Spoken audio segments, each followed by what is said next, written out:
కొడంగల్ గడ్డపై రేవంత్ రెడ్డి అడుగుపెట్టే టైం వచ్చింది. ఇంతకు ముందొక లెక్క, ఇప్పుడో లెక్క.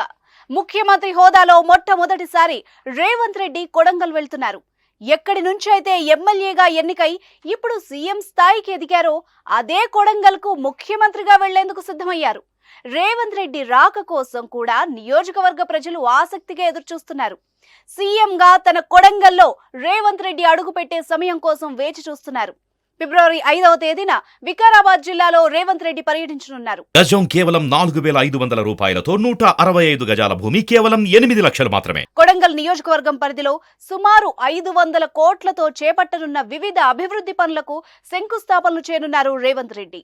రాష్ట్రంలో తొలి స్కిల్ యూనివర్సిటీ కొడంగల్లోనే ఏర్పాటు చేయనున్నట్టు ప్రకటించిన సీఎం దానికే తొలి శంకుస్థాపన చేయనున్నారు. అదేవిధంగా కోస్గి పాలిటెక్నిక్ కళాశాలను ఇంజనీరింగ్ కళాశాలగా అప్గ్రేడ్ చేసే పనులను కూడా ఆయన శంకుస్థాపన చేయనున్నట్టు సమాచారం. అనంతరం భారీ బహిరంగ సభ నిర్వహించనున్నారు. మరి సొంత నియోజకవర్గంలో రేవంత్ రెడ్డి ఏం మాట్లాడతారు, ఎలాంటి ప్రకటనలు చేస్తారు అన్న దానిపై ఇప్పుడు ఉత్కంఠ నెలకొంది. ఎందుకంటే ఎమ్మెల్యే నుంచి సీఎంగా రేవంత్ రెడ్డి ఎదగడానికి కొడంగల్ ప్రజల పాత్ర చాలా ఉంది. అక్కడి ప్రజలు 3 సార్లు గెలిపించడంతోనే నేడు సీఎం అయ్యారు రేవంత్ రెడ్డి. ఈ నేపథ్యంలోనే ముఖ్యమంత్రి అయ్యాక సొంత నియోజకవర్గంలో పర్యటనకు సిద్ధమవ్వడం ఆసక్తి రేపుతోంది.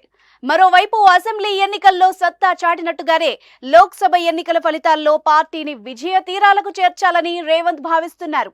ఈ క్రమంలోనే జిల్లాల పర్యటనకు సిద్ధమయ్యారు.